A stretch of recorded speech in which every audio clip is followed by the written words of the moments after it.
शिव पूजन की सर्वोत्तम विधि का वर्णन। ब्रह्मा जी कहते हैं, अब मैं पूजा की सर्वोत्तम विधि बता रहा हूँ, जो समस्त अभिष्ट तथा सुखों को सुलभ कराने वाली है। देवता तथा ऋषियों, तुम ध्यान देकर सुनो। उपासक को चाहिए कि वह ब्रह्म मुहूर्त में शयन से उठकर जगदम्बा पार्वती सहित भगवान शिव का स्मरण करे तथा हाथ जोड़ मस्तक झुकाकर भक्ति पूर्वक उनसे प्रार्थना करे, देवेश्वर उठिए उठिए, मेरे हृदय मंदिर में शयन करने वाले देवता उठिए, उमाकांत उठिए और ब्रह्मांड में सबका मंगल कीजिए। मैं धर्म को जानता हूँ किंतु मेरी उसमें प्रवृत्ति नहीं होती। मैं अधर्म को जानता हूँ परंतु मैं उससे दूर नहीं हो पाता। महादेव, आप मेरे हृदय में स्थित होकर मुझे जैसी प्रेरणा देते हैं वैसा ही मैं करता हूँ। इस प्रकार भक्ति पूर्वक कहकर और गुरुदेव की चरणा पादुकाओं का स्मरण करके गांव से बाहर दक्षिण दिशा में मलमूत्र का त्याग करने के लिए जाए। मल त्याग करने के बाद मिट्टी और जल से धोने के द्वारा शुद्ध शरीर की शुद्धि करके दोनों हाथों और पैरों को धोकर दत्वन करे। सूर्योदय होने से पहले ही दत्वन करके मुंह को 16 बार जल की अंजलियों से धोए। देवताओं तथा ऋषियों, षष्ठी प्रतिपदा, अमावस्या और नवमी तिथि तथा रविवार के दिन शिव भक्तों को यत्न पूर्वक दत्वन को त्याग देना चाहिए। अवकाश के अनुसार नदी आदि में जाकर अथवा घर में ही भली भांति स्नान करे। मनुष्य को देश और काल के विरुद्ध स्नान नहीं करना चाहिए। रविवार, श्राद्ध, संक्रांति, ग्रहण, महान तीर्थ, उपवास दिवस अथवा शौच प्राप्त होने पर मनुष्य गर्म जल से स्नान न करे। शिव भक्त मनुष्य तीर्थ आदि में प्रवाह के सम्मुख होकर स्नान करे। जो नहाने के पहले तेल लगाना चाहे उसे विहित एवं निषिद्ध दिनों का विचार करके ही तेल भ्यांग करना चाहिए। जो प्रतिदिन नियम पूर्वक तेल लगाता है उसके लिए किसी दिन भी तेलाभ्यांग दूषित नहीं है, अथवा जो तेल इत्र आदि से वासित हो उसका लगाना किसी दिन भी दूषित नहीं है। सरसों का तेल ग्रहण को छोड़कर दूसरे किसी दिन भी दूषित नहीं होता। इस तरह देश काल का विचार करके ही विधि पूर्वक स्नान करे। स्नान के समय अपने मुख को उत्तर अथवा पूर्व की ओर रखना चाहिए। उच्चिष्ट वस्त्र का उपयोग न करे। शुद्ध वस्त्र से इष्ट देव के स्मरण पूर्वक स्नान करे। जिस वस्त्र को दूसरे धारण किया हो अथवा जो दूसरों के पहनने की वस्तु हो तथा जिसे स्वयं रात में धारण किया हो वह वस्त्र उच्चिष्ट कहलाता है। उससे तभी स्नान किया जा सकता है जब उसे धो लिया गया हो। स्नान के पश्चात देवताओं, ऋषियों तथा पितरों की तृप्ति देने वाला स्नानांग तर्पण करना चाहिए। उसके बाद धुला हुआ वस्त्र पहने और आचमन करे। द्विजोत्तमों, तदंतर गोबर आदि से लीपा पोतकर स्वच्छ किए हुए शुद्ध स्थान में जाकर वहां सुंदर आसन की व्यवस्था करे। वह आसन विशुद्ध काष्ठ का बना हुआ, पूरा फैला हुआ तथा विचित्र होना चाहिए। ऐसा आसन संपूर्ण अभिष्ट तथा फलों को देने वाला है। उसके ऊपर बिछाने के लिए यथा योग्य मृग चर्म आदि ग्रहण करे। शुद्ध बुद्धि वाला पुरुष उस आसन पर बैठकर भस्म से त्रिपुंड लगाए। त्रिपुंड से जप तप तथा दान सफल होता है। भस्म के अभाव में त्रिपुंड का साधन जल आदि बताया गया है। इस तरह त्रिपुंड करके मनुष्य रुद्राक्ष धारण करे और अपनी नित्य क्रम का संपादन करके फिर शिव की आराधना करे। तत्पश्चात 3 बार मंत्रोच्चारण पूर्वक आचमन करे। फिर वहां शिव की पूजा के लिए अन्न और जल लाकर रखे। दूसरी कोई भी जो वस्तु आवश्यक हो उसे यथाशक्ति जुटाकर अपने पास रखे। इस प्रकार पूजन सामग्री की संग्रह करके वहां धैर्य पूर्वक स्थिर भाव से बैठे। फिर जल, गंध और अक्षत से युक्त एक अर्घ्य पात्र लेकर उसे दाहिने भाग में रखे। उससे उपचार की सिद्धि होती है। फिर गुरु का स्मरण करके उनकी आज्ञा लेकर विधिवत संकल्प करके अपनी कामना को अलग न रखते हुए पराभक्ति से सपरिवार शिव का पूजन करे। एक मुद्रा दिखाकर सिंदूर आदि उपचारों द्वारा सिद्धि बुद्धि सहित विघ्नहारी गणेश का पूजन करे। लक्ष्य और लाभ से युक्त गणेश जी का पूजन करके उनके नाम के आदि में प्रणव तथा अंत में नमः जोड़कर नाम के साथ चतुर्थी व्यक्ति का प्रयोग करते हुए नमस्कार करे। यथा ओम गणपतये नमः अथवा ओम लक्ष्य लाभ युताय सिद्धि बुद्धि सहिताय गणपतये नमः। तदंतर उनसे क्षमा प्रार्थना करके पुनः भाई कार्तिकेय सहित गणेश जी का पराभक्ति से पूजन करके उन्हें बारंबार नमस्कार करे। तत्पश्चात सदा द्वार पर खड़े रहने वाले द्वारपाल महोदय का पूजन करके सती साध्वी गिरिजानंदनी उमा की पूजा करे। चंदन कुमकुम तथा धूप दीप आदि अनेक उपचारों तथा नाना प्रकार के नैवेद्यों से शिव का पूजन करके नमस्कार करने के पश्चात साधक शिव जी के समीप जाए। यथा संभव अपने घर में मिट्टी, सोना, चांदी, धातु या अन्य पारे आदि की शिव प्रतिमा बनाए और उसे नमस्कार करके भक्ति परायण हो उसी की पूजा करे। उसकी पूजा हो जाने पर सभी देवता पूजित हो जाते हैं। मिट्टी का शिवलिंग बनाकर विधि पूर्वक उसकी स्थापना करे। अपने घर में रहने वाले लोगों को स्थापना संबंधी सभी नियमों का सर्वथा पालन करना चाहिए। भूत शुद्धि एवं मर्त्य का न्यास करके प्राण प्रतिष्ठा करे। शिवालय में दिक्पालों की भी स्थापना करके उनकी पूजा करे। घर में सदा मूल मंत्र का प्रयोग करके शिव की पूजा करनी चाहिए। वहां द्वारपालों के पूजन का सर्वथा नियम नहीं है। भगवान शिव के समीप ही अपने लिए आसन की व्यवस्था करे। उस समय उत्तराभिमुख बैठकर फिर आचमन करे। उसके बाद दोनों हाथ जोड़कर तब प्राणायाम करे। प्राणायाम काल में मनुष्य को मूल मंत्र की 10 आवृत्तियां करनी चाहिए। हाथों से 5 मुद्राएं दिखाए। यह पूजा का आवश्यक अंग है। इन मुद्राओं का प्रदर्शन करके ही मनुष्य पूजा विधि का अनुसरण करे। तदंतर वहां दीप निवेदन करके गुरु को नमस्कार करे और पद्मासन या भद्रासन बांध कर बैठे अथवा उत्तनासन या प्रयाकासन का आश्रय लेकर सुखपूर्वक बैठे और पुनः पूजन का प्रयोग करे। फिर अर्घ्य पात्र से उत्तम शिवलिंग का प्रकाशलन करे। मन को भगवान शिव से अन्यत्र न ले जाकर पूजा सामग्री को अपने पास रखकर निमांकित मंत्र समूह से महादेव जी का आवाहन करे। आवाहन।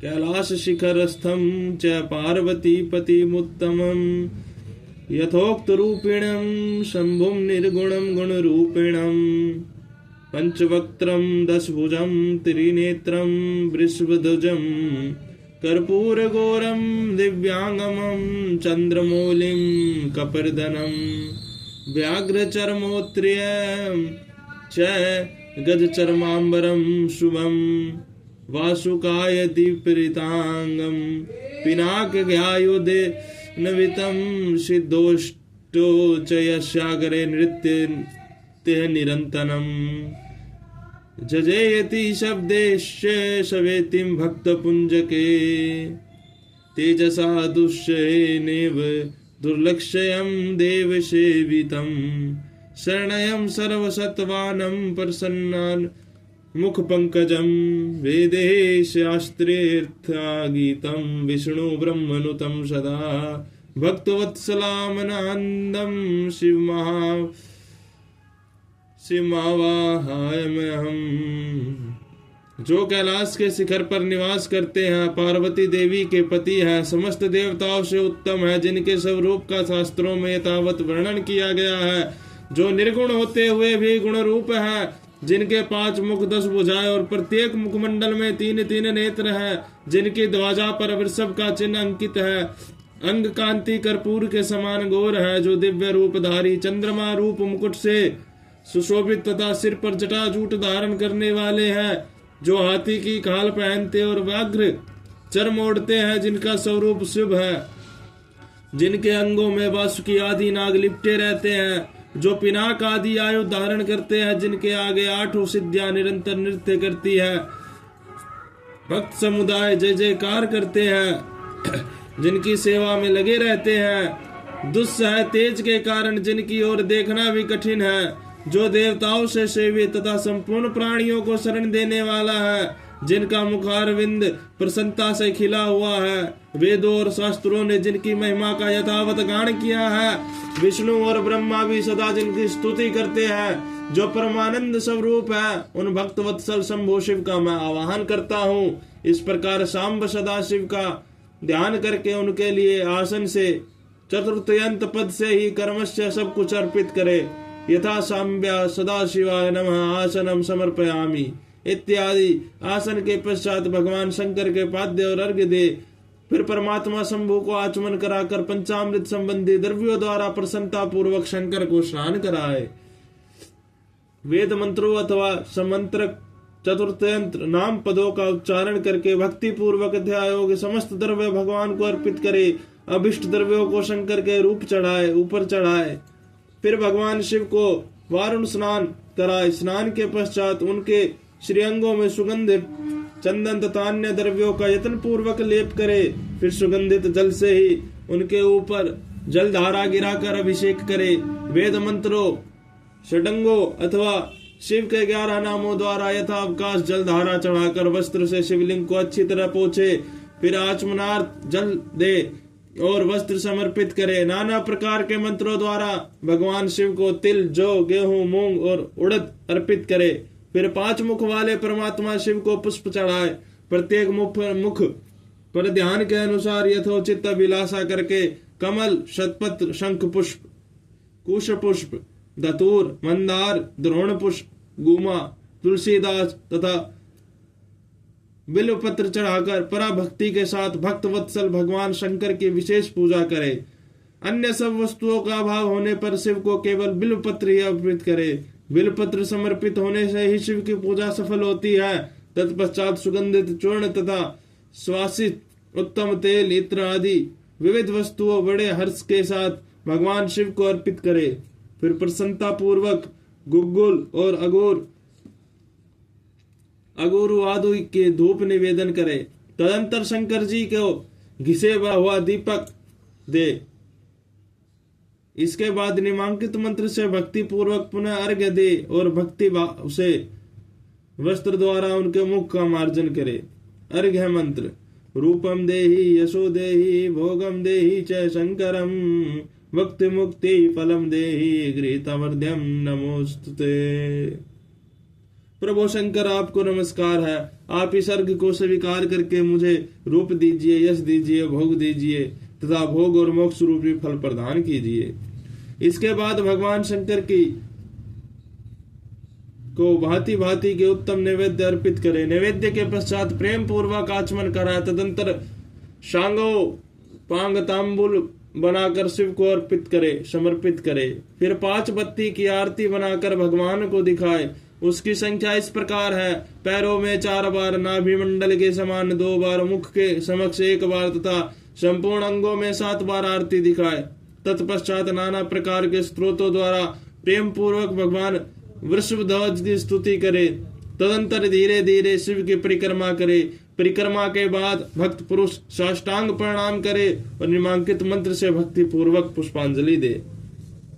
पुष्पांजलि मंत्र: अज्ञानादिवा ज्ञानद पूजादिकं मया कृतं तदस्तु सफलम कृपया तव शंकरम तावाक्स्तवा जगत प्राणस्वत्व विवेच्युतहं सदा मृड इति विज्ञाय गौरीश भूतनाथ प्रसीद मय भूमो सखलित पादानां भूमिरेवावलंबनम तवी जाता प्राधानाम तवेमेव शरणम प्रभो।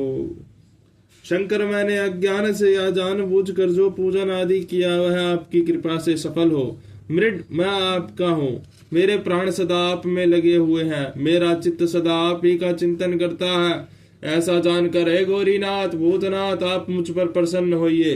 प्रभु, धरती पर जिनके पैर लड़खड़ा जाते हैं, जिनके लिए भूमि ही सहारा है, उसी प्रकार जिन्होंने आपके प्रति अपराध किए हैं उनके लिए भी आप ही शरणादाता हैं। इत्यादि रूप से बहुत बहुत प्रार्थना करके उत्तम विधि से पुष्पांजलि अर्पित करने के पश्चात पुनः भगवान को नमस्कार करे। फिर निमांकित मंत्र से विसर्जन करना चाहिए। स्वस्थानम गच्छ देवेशे परिवारयुतम प्रभो पूजा काले पुनर्नाथम तव्यांगन्तमादारात। देवेश्वर प्रभो, अब परिवार सहित अपने स्थान को पधारे। नाथ, जब पूजा का समय हो तब पुनः आप यहाँ सादर पदार्पण करे। इस प्रकार भक्त वत्सल शंकर की बराबर प्रार्थना करके उनका विसर्जन करे और उस जल को अपने हृदय में लगाए तथा मस्तक पर चढ़ाए। ऋषियों, इस तरह मैंने शिव पूजन की सारी विधि बता दी है जो भोग और मोक्ष देने वाली है। अब और क्या सुनना चाहते हो? विभिन्न पुष्पों, अन्नों तथा जलादि की धाराओं से शिव जी की पूजा का महात्म्य। ब्रह्मा जी बोले, नारद, जो लक्ष्मी प्राप्ति की इच्छा करता हो वह कमल, बिल्व पत्र, शतपत्र और शंख पुष्प से भगवान शिव की पूजा करे। ब्राह्मण, यदि 1,00,000 की संख्या में इन पुष्पों द्वारा भगवान शिव की पूजा संपन्न हो जाए तो सारे पापों का नाश हो जाता है और लक्ष्मी भी प्राप्त हो जाती है, इसमें संशय नहीं। प्राचीन पुरुषों ने 20 कमलों का एक प्रशस्त बताया है। 1 सहस्त्र बिल्व पत्रों को भी एक प्रशस्त कहा गया है। 1 सहस्त्र शतपत्र से आधे प्रशस्त की परिभाषा की गई है। 16 फलों का एक प्रशस्त होता है और 10 टंकों का एक फल। इस मान से पत्र, पुष्प आदि को तोलना चाहिए। जब पूर्वोक्त संख्या वाले पुष्पों से शिव की पूजा हो जाती है तब सकाम पुरुष अपने संपूर्ण अभिष्ट को प्राप्त कर लेता है। यदि उपासक के मन में कोई कामना न हो तो वह पूर्वोक्त पूजन से शिव रूप का पूजन कर सकता है। मृत्युंजय मंत्र का जब 5 लाख जब पूरा हो जाता है तब भगवान शिव प्रत्यक्ष दर्शन देते हैं। 1 लाख के जप से शरीर की शुद्धि होती है। 2 लाख के जप से पूर्व जन्म की बातों का स्मरण होता है। 3 लाख पूर्ण होने पर संपूर्ण काम्य वस्तुएं प्राप्त होती है। 4 लाख का जप होने पर स्वप्न में भगवान शिव का दर्शन होता है और 5वें लाख का जप ज्यों ही पूरा होता है भगवान शिव का उपासक के सम्मुख तत्काल प्रकट हो जाता है। इसी मंत्र का 10 लाख जप हो जाए तो संपूर्ण फल की सिद्धि होती है। जो मोक्ष की अभिलाषा रखता है वह 1 लाख दर्भों द्वारा शिव का पूजन करे। मुनि श्रेष्ठ, सर्वत्र लाख की यही संख्या समझनी चाहिए। आयु की इच्छा वाला पुरुष 1 लाख दुर्वाओं द्वारा पूजन करे। जिसके पुत्र के अभिलाषा हो वह धतूरे के 1 लाख फूलों से पूजा करे। लाल दंड वाला धतूरा पूजन में शुभदायक माना गया है। अगस्त्य के 1 लाख फूलों से पूजा करने वाले पुष्पों को महान यश की प्राप्ति होती है। यदि तुलसी दल से शिव की पूजा करे तो उपासक को भोग और मोक्ष दोनों सुलभ होते हैं। लाल और सफेद आंख, अपामार्ग और श्वेत कमल के 1 लाख फूलों द्वारा पूजन करने से भी उसी फल भोग मोक्ष की प्राप्ति होती है। जपा अड़हुल के 1 लाख फूलों से की हुई पूजा स्त्रियों को मृत्यु देने वाली होती है। करवीर के 1 लाख फूल यदि शिव पूजन के उपयोग में लाए जाए तो वे यहाँ रोगों का उच्चाटन करने वाला होता है। बंदूक दोपहरिया के फूलों द्वारा पूजन करने से आभूषण की प्राप्ति होती है। चमेली से शिव की पूजा करके मनुष्य वाहनों को उपलब्ध करता है, इसमें संशय नहीं है। असली के फूलों से महादेव जी का पूजन करने वाला पुरुष भगवान विष्णु को प्रिय होता है। शमी पत्रों से पूजा करके मनुष्य मोक्ष प्राप्त कर लेता है। बेला के फूल चढ़ाने पर भगवान शिव अत्यंत शुभ लक्षण पत्नी प्रदान करते हैं। जूही के फूलों से पूजा की जाए तो घर में कभी अन्न का कमी नहीं होता। कनेर के फूलों से पूजा करने पर मनुष्य को वस्त्र की प्राप्ति होती है।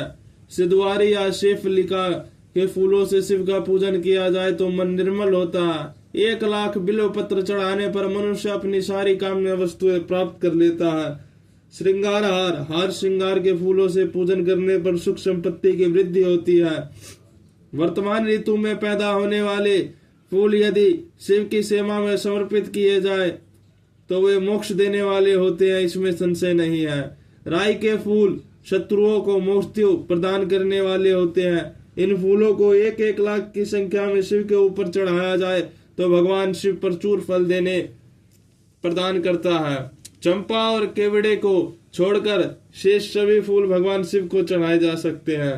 विप्रवर, महादेव जी के ऊपर चावल चढ़ाने से मनुष्य के लक्ष्मी बढ़ती है। ये चावल अखंडित होने चाहिए और इन्हें उत्तम भक्ति भाव से शिव के ऊपर चढ़ाना चाहिए।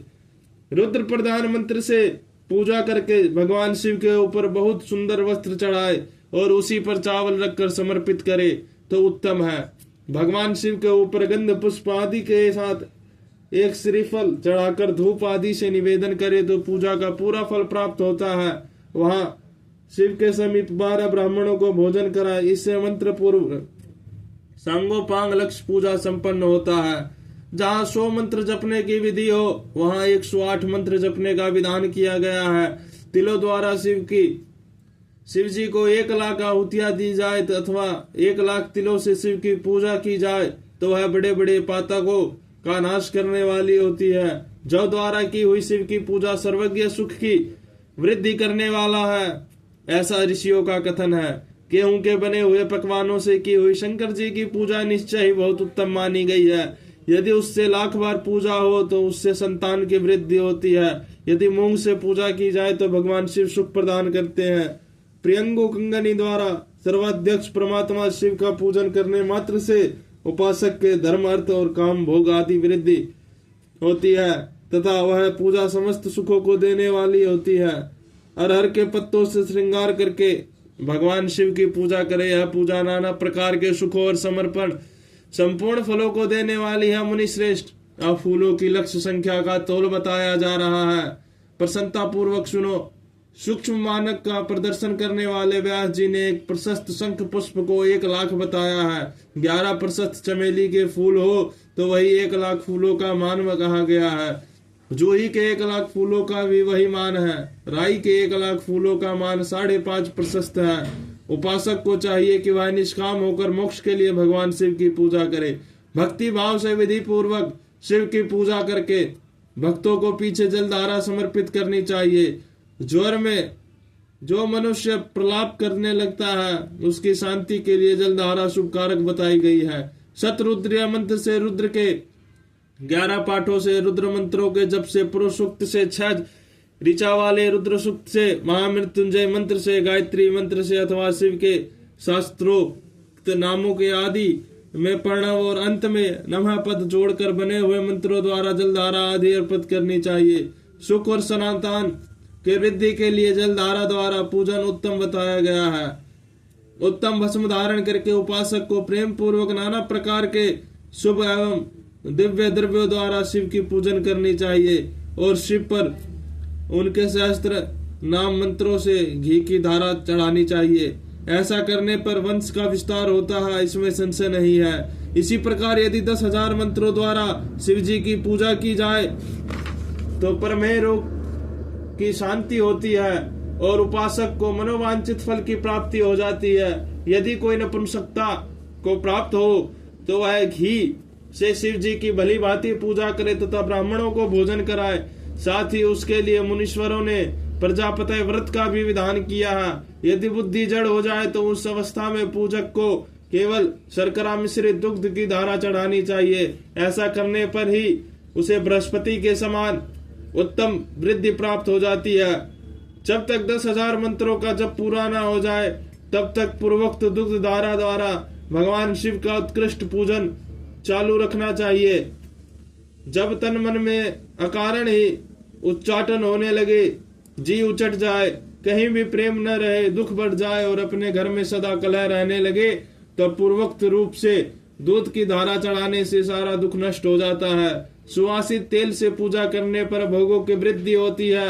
यदि मधु से शिव की पूजा की जाए तो राजयक्ष माँ का रोग दूर हो जाता है। यदि शिव पर इक के रस की धारा चढ़ाई जाए तो वह भी संपूर्ण आनंद की प्राप्ति करने वाला होता है।